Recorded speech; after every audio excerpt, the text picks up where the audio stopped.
Representative Derek Tran just asked Secretary of Defense Pete Hegseth a simple question. Would you have me forcibly removed from your press event? Hegseth refused to answer. He said he wouldn't speculate on a hypothetical. Tran said he would take that as a yes. I'm just asking, would you have me forcibly removed from your press event? I'm not going to speculate on a hypothetical. I'm sure there's more context. I'll take that as a yes. Then he asked if the military would follow unconstitutional orders. Hegseth rejected the premise. Tran said he would take that as a yes. Then he asked if local officials asked for the military. Hegseth dodged. Tran asked if he had been to Los Angeles. Hegseth said his team was focused. Tran said he would take that as a no. Have you been to Los Angeles in the last 7 days? My team is, from the top down, focused on making sure Los Angeles I'll also take that as a no. Then he dropped the numbers. $134 million, 700 Marines, 4,000 National Guardsmen, pulled from the Indo-Pacific, Europe, and the Middle East to manage a 1 square mile protest zone. He called it a disgrace. He said Hegseth should be ashamed. Let's watch. Recognizes Senator from California. Mr. Got promoted. I'm sorry. Thank you, Chairwoman. Sorry about that. Thank you, Chairwoman. Thank you to the witnesses for being here. Mr. Secretary, I just got word that Senator Padilla from my great state of California was physically assaulted and arrested for attending Secretary Noem's press event. The mere fact that he showed up, he was forcibly removed. Is this how you would treat a member of Congress who attends your press event, whether invited or not? Well, I've been here for 5 hours, sir. I don't know about that. I'm just asking, would you have me forcibly removed from your press event I'm not if I going to walked in? speculate on a hypothetical. I'm sure there's more context. I'll take that as a yes. Mr. Secretary, does the DOD have any plans to allow the military to follow the orders of President Trump when his order violates the Constitution? Yes or no? I reject the premise of that question, which is that President Trump is ordering unconstitutional orders. I'll take that as a yes as well. Mr. Secretary, the deployment of active duty Marines to California is incredibly disruptive to the lives of service members who are being drawn into the president's publicity stunt. And I want to know how you're planning to take care of these troops. So will you commit to sending my office and this committee a detailed plan on how you plan to house and feed the 700 Marines and potentially thousands of Marines? What's disruptive is when concrete blocks are thrown at the heads of ICE officers.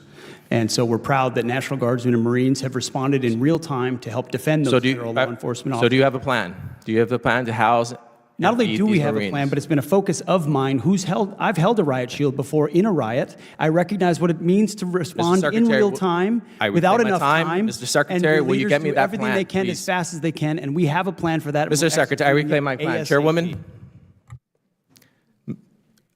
LA Mayor Bass stated that the area placed under the recent curfew is around 1 square mile. Is that the same area where service members will be deployed?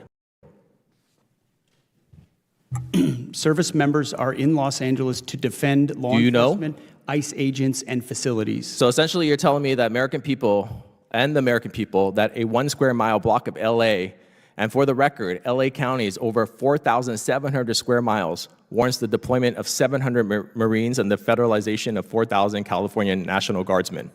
You testified earlier that you will send in the military to protect local law enforcement. Did LAPD Police Chief McDonald ask you for your help? I read reports on a regular basis. Did he ask for your help? From ICE agents I'll take that as a no. More grateful. Did LA Sheriff Luna ask for you to send in the military, Mr. Secretary? Did LA Sheriff Luna ask you to send in the military? Yes or no? I don't work for the LA Sheriff, sir. Well, you said you sent them in to support the military, but they didn't even ask for your, to support law enforcement, but they didn't even ask for your help. Have you been to Los Angeles in the last 7 days? My team is, from the top down, focused on making sure Los Angeles I'll also take that as a no. How did you arrive at the decision not to coordinate with local law enforcement and the governor's office on the initial deployment? It would be great if the governor attempted to actually coordinate instead of grandstand.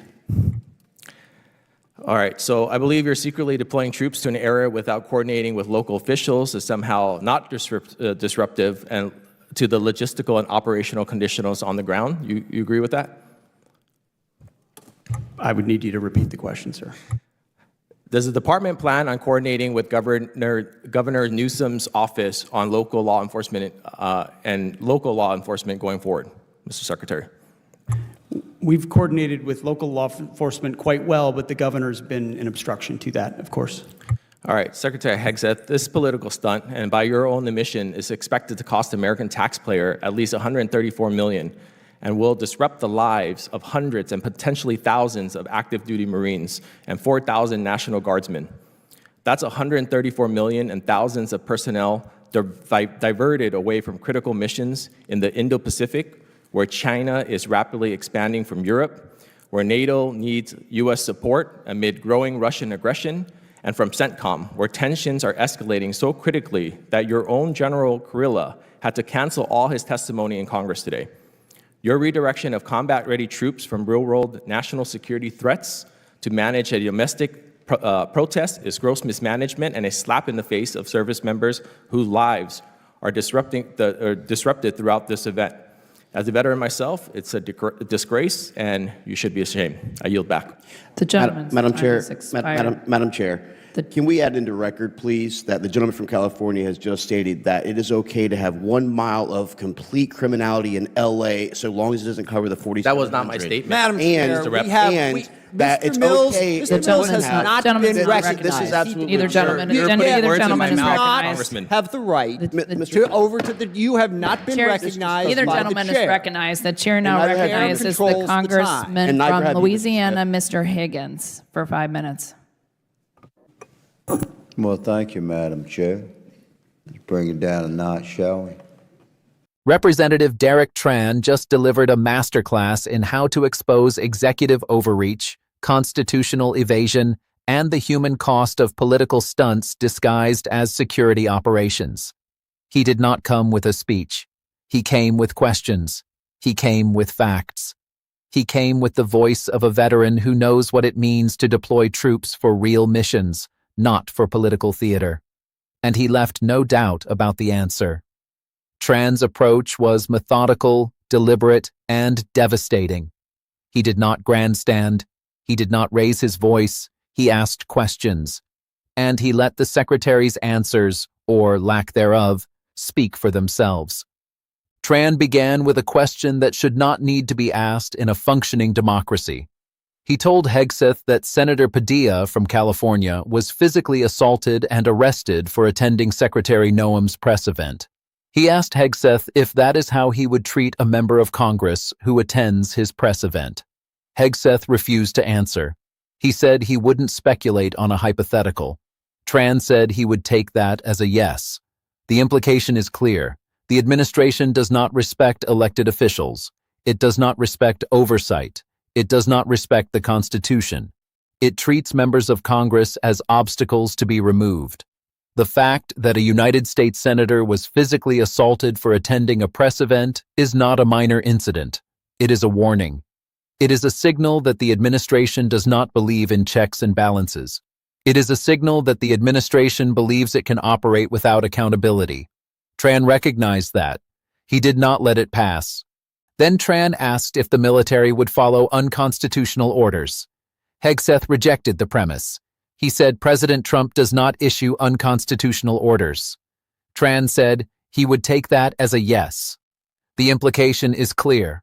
The administration believes the president is above the Constitution. It believes the military should follow orders regardless of legality. It believes oversight is unnecessary. That is not a democracy. That is authoritarianism. The military oath is to the Constitution, not to the president. Every service member knows that. Every officer knows that. The Secretary of Defense should know that. But Hegseth would not say it. He would not say that the military would refuse unconstitutional orders. He would not say that the Constitution is the ultimate authority. He rejected the premise. That is not a defense. That is an evasion. Tran called it out. Then Tran turned to the deployment. He asked Hegseth if he had a plan to house and feed the 700 Marines and thousands of National Guardsmen deployed to California. Hegseth deflected. He said what's disruptive is when concrete blocks are thrown at ICE officers. Tran asked again. Hegseth said he had a plan. He said he had held a riot shield before. He said he knew what it meant to respond in real time. Tran asked for a commitment to send a detailed plan to his office and the committee. Hegseth did not give one. The deflection is telling. Hegseth did not answer the question. He talked about concrete blocks. He talked about riot shields. He did not talk about housing. He did not talk about feeding.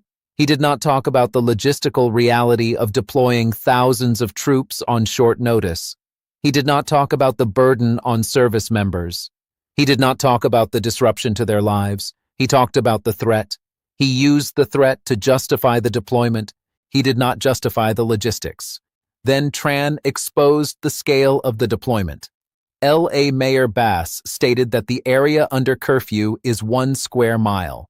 L.A. County is over 4,700 square miles. 1 square mile, 700 Marines, 4,000 National Guardsmen, $134 million for 1 square mile. Tran asked if local officials asked for the military. Hegseth said he read reports. Tran asked if LAPD Police Chief McDonald asked for help. Hegseth did not answer. Tran asked if LA Sheriff Luna asked for help. Hegseth said he doesn't work for the sheriff. Tran said they didn't ask. He asked if Hegseth had been to Los Angeles in the last 7 days. Hegseth said his team was focused. Tran said he would take that as a no. The numbers are staggering. $134 million, 700 Marines, 4,000 National Guardsmen, pulled from the Indo-Pacific, where China is rapidly expanding, pulled from Europe, where NATO needs U.S. support, pulled from CENTCOM, where tensions are escalating, all for 1 square mile in Los Angeles, all for a political stunt, all for the president's publicity. Tran called it gross mismanagement. He called it a slap in the face of service members. He called it a disgrace. He said Hegseth should be ashamed. The contrast is stark. Real threats are growing. China is building the largest navy in the world. Russia is threatening NATO. The Middle East is escalating, and the administration is deploying thousands of troops to a 1 square mile protest zone in Los Angeles. That is not strategic defense. That is political theater. Tran exposed it. He asked the questions. He presented the facts. He held the secretary accountable. And he made it clear that the American people deserve better. The lack of coordination is perhaps the most damning part of the entire exchange. Hegseth admitted that the governor has been an obstruction. He admitted that there is tension between the federal government and the state. He did not admit that he failed to coordinate. He did not admit that he deployed troops without consulting local officials. He did not admit that he created a situation where federal troops are operating in a state without the knowledge or consent of the state government. That is not how federalism is supposed to work. That is not how the military is supposed to operate. That is a recipe for disaster. Tran called it out. Tran's voice lands differently because of who he is. He is a veteran. He knows what it means to deploy troops. He knows what it means to serve. He knows what it means to be pulled away from real missions for political stunts. He knows the cost. He knows the disruption. He knows the waste. And he knows that the administration does not care. That is why his words carried weight. That is why his questions cut through the deflection. That is why his conclusion was so powerful. He said, "It is a disgrace." He said Hegseth should be ashamed. He was right. The hearing ended without Hegseth offering a meaningful response. He sat there. He listened. He deflected. He did not defend himself. He could not. The facts were too damning. The failures were too numerous. The evidence was too clear. Tran had done his job. He had held him accountable. He had exposed the truth. And he had made it clear that the American people deserve better. The question now is whether anyone in the administration is listening. The troops are still deployed. The money is still being spent. The political stunt is still ongoing. And the American people are still waiting for answers.